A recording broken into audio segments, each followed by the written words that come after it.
ঝগড়ায় লিপ্ত হলে মানুষের ধন সম্পত্তি, মনের শান্তি, সুন্দর সম্পর্ক সব ক্ষেত্রে ক্ষতি হয়। বন্ধুরা, আজকের এই ভিডিওটি দেখার পর পরবর্তী সময়ে আপনার জীবনে ঝগড়া নামক কথাটি সম্পূর্ণ ভ্যানিশ হয়ে যাবে। চ্যানেলে নতুন হলে সাবস্ক্রাইব করতে ভুলবেন না এবং অবশ্যই ভিডিওটি ভালো লাগলে একটা লাইক আশা করব। সঙ্গে থাকুন ভিডিওর শেষ পর্যন্ত। আপনারা কোথা থেকে ভিডিওটি দেখছেন আপনার নাম সমেত ভিডিওতে কমেন্ট করুন, যাতে রবিবার ভিডিওতে আপনার নাম উল্লেখ করে আপনাকে ধন্যবাদ জ্ঞাপন করতে পারি। এখনকার যুগে ঝগড়া প্রত্যেক মানুষের জীবনেই প্রায় অসহ্যকর হয়ে উঠেছে। সেই ঝগড়া পারিবারিক ক্ষেত্রে হতে পারে, নিজেদের মধ্যেও হতে পারে, বন্ধু বান্ধবের মধ্যেও হতে পারে, বা কোনো পাড়া প্রতিবেশীর সাথেও হতে পারে। ঝগড়া বিবাদে জড়ালে ক্ষতি ছাড়া আর কিছুই হয় না। সব থেকে বড় ক্ষতি হয় মনের দিক থেকে। পুরোপুরিভাবে মানসিক শান্তি নষ্ট হয়ে যায় তুমুল ঝগড়ার ফলে। মানসিক দিক থেকে মানুষ ভীষণভাবে ভেঙে পড়ে ঝগড়ায় লিপ্ত হলে। এই ভিডিওতে ঝগড়ায় জড়িয়ে পড়ার 6টি প্রধান কারণ নিয়ে আলোচনা করব। এই কারণগুলো এড়িয়ে চললে ঝগড়া থেকে অনেকটা বিরত থাকা যাবে এবং মনের শান্তি সমানভাবেই বজায় থাকবে। ঝগড়া হওয়ার ক্ষেত্রে প্রথম গুরুত্বপূর্ণ কারণটি হলো নিন্দা। পিএনপিসি, অর্থাৎ আমরা সকলেই কম বেশি জানি পিএনপিসির ফুল ফর্ম হলো পরনিন্দা পরচর্চা, অর্থাৎ পরের ব্যাপারে নিন্দা করা, পরের বিষয় নিয়ে চর্চা করা। এইগুলো সর্বপ্রথম বন্ধ করতে হবে। যে ব্যক্তির সম্পর্কে আমরা পিএনপিসি করছি সেই ব্যক্তি যদি জানতে পারে যে তার নামে পিএনপিসি করার মূল ভূমিকা আমি নিজেই পালন করছি, তাহলে কিন্তু সে আমাকে ছেড়ে কথা বলবে না। এইভাবে শুরু হবে ঝগড়া, আর তারপরেই এই ঝগড়া তুমুল ঝগড়ার আকার ধারণ করবে। তাই অপরের নিন্দা করা থেকে, অপরকে নিয়ে সমালোচনা করা থেকে নিজেকে বিরত রাখতে হবে। এতে নিজেরই মঙ্গল, কারণ এতে নিজের মনের শান্তি বজায় থাকবে। ঝগড়া হওয়ার দ্বিতীয় কারণ হলো এর কথা তাকে এবং তার কথা একে এসে লাগানো। বন্ধুরা, এই প্রসেসটাকে আমরা এক কথায় বলি চুগলি করা। আমরা প্রত্যেকেই প্রায় কম বেশি এই শব্দটি শুনেছি এবং এর প্রয়োগ হতেও দেখেছি।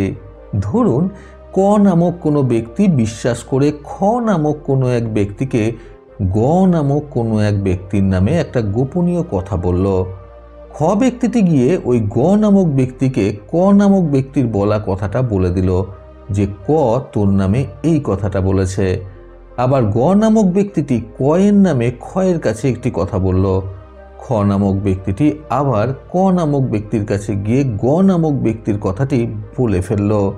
এইভাবেই একজনের কথা অপরজনকে এবং অপরজনের কথা একজনকে আদান প্রদান করাটাই চুগলি করা বলা হয়, এবং এটি ঝগড়া হওয়ার মূল অস্ত্র। এতে কিন্তু যে মধ্যমণি থাকে, অর্থাৎ খ, সেফ সাইড হয়ে গেল, কিন্তু ক এবং গ এর মধ্যে তুমুল ঝগড়ার সৃষ্টি হলো, কারণ ক গ এর নামে নিন্দা করছিল এবং গ ক এর নামে নিন্দা করছিল। তাই এই প্রকার প্রসেস থেকে বিরত থাকতে হবে, যাতে ঝগড়া এড়িয়ে চলা যায়। ভিডিওতে আগে যাওয়ার আগে গত সপ্তাহে যারা যারা কমেন্ট করেছিলেন তারা হলেন আসাম থেকে রূপা তালুকদার, সবরুম থেকে সুনীল চন্দ্র দাস, সাবাং পশ্চিম মেদিনীপুর থেকে মধুমিতা পাত্র, ব্যাঙ্গালোর থেকে বিশ্বজিৎ মণ্ডল, আসাম গুয়াহাটি থেকে খুশি মোহন সাহা, হাওড়া থেকে ডক্টর জগদীশ মণ্ডল, নিউ ইয়র্ক থেকে তারি কুমার, সোনামুখী বাঁকুড়া থেকে নরেন দত্ত, পশ্চিম মেদিনীপুর থেকে জীবন দাস, ময়না পূর্ব মেদিনীপুর থেকে মানস মাঝি, প্রতীকচুরি থেকে আমিন রহুল, কৃষ্ণনগর থেকে অনিতা বিশ্বাস, ভুবনেশ্বর থেকে অনামিকা নাথ, ঢাকা থেকে আতিকুল ইসলাম, মরিগাঁও আসাম থেকে মনমোহন নাথ, বসিরহাট থেকে অপর্ণা ব্যানার্জি, রাসুলপুর বর্ধমান থেকে সুমিতা ঘোষ। আপনাদের সকলকে অসংখ্য ধন্যবাদ। ঝগড়া হওয়ার তৃতীয় মূল কারণটি হলো পরনারীর সঙ্গ। অন্যের স্ত্রীর সঙ্গে সম্পর্কে জড়িত হওয়া, অন্য নারীকে ধর্ষণ করা, অন্য নারীর সাথে মিলিত হওয়া ইত্যাদি নরক যন্ত্রণা ভোগ করার সমান এবং সমানভাবে সংসার জীবনের ঝগড়ার মূল কারণ। কথায় আছে, পর স্ত্রীকে বাইরে থেকে দেখতে ফুলের মতো মনে হলেও ভিতরে বিষাক্ত কাঁটায় পরিপূর্ণ।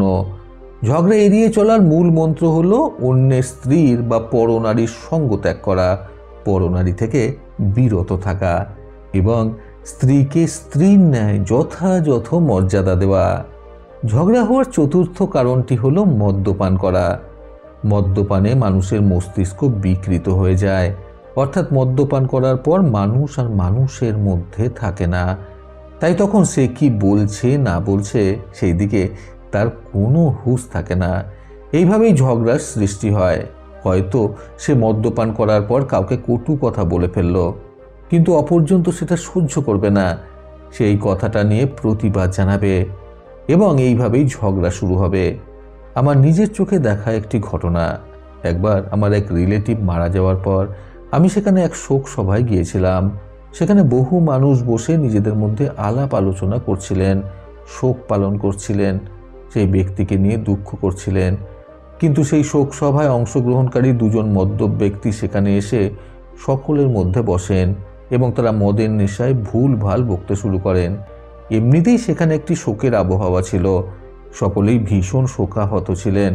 তার উপর সেই মদ্যপ ব্যক্তিদের ভুলভাল কথাবার্তা তারা সহ্য করতে না পেরে সেই মদ্যপ ব্যক্তিদের উপর আক্রমণ করে ফেলে সেই গত হয়ে যাওয়া ব্যক্তির বাড়ির লোকজন। এইভাবেই সেই ঝগড়া তুমুল আকার ধারণ করে। শেষে পুলিশ আসায় ঘটনাটি ঠান্ডা হয়। পঞ্চম গুরুত্বপূর্ণ বিষয়টি হলো মিথ্যে কথা বলা। আমরা ছোট থেকে সবসময় শুনে এসেছি মিথ্যা কথা বলা থেকে সর্বদা বিরত থাকতে হবে। যদি ধরুন আমরা কখনো জানতে পারি কোনো এক ব্যক্তির মিথ্যা কথা বলার ফলে আমাদের অনেক বড় ক্ষতি হয়ে গেছে, বা আমি কারো কাছে খারাপ হয়ে গেছি, বা সে মিথ্যা আমার নামে কিছু প্রচার করছে, তাহলে স্বাভাবিকভাবেই আমরা তার উপর রেগে যাব এবং রেগে গিয়ে আমরা ঝগড়ায় জড়িয়ে পড়ব। সেই ঝগড়া তুমুল আকার ধারণ করবে। তাই সর্বদা উচিত মিথ্যে কথা না বলা এবং মিথ্যে কথা ব্যক্তির থেকে দূরে থাকা। মিথ্যা কথাকে সবসময় ঘৃণা করতে শিখতে হবে, তবেই ঝগড়া থেকে বিরত থাকা যাবে। ঝগড়া হওয়ার ক্ষেত্রে ষষ্ঠত এবং শেষ গুরুত্বপূর্ণ বিষয়টি হলো আলস্য বা কুঁড়েমি।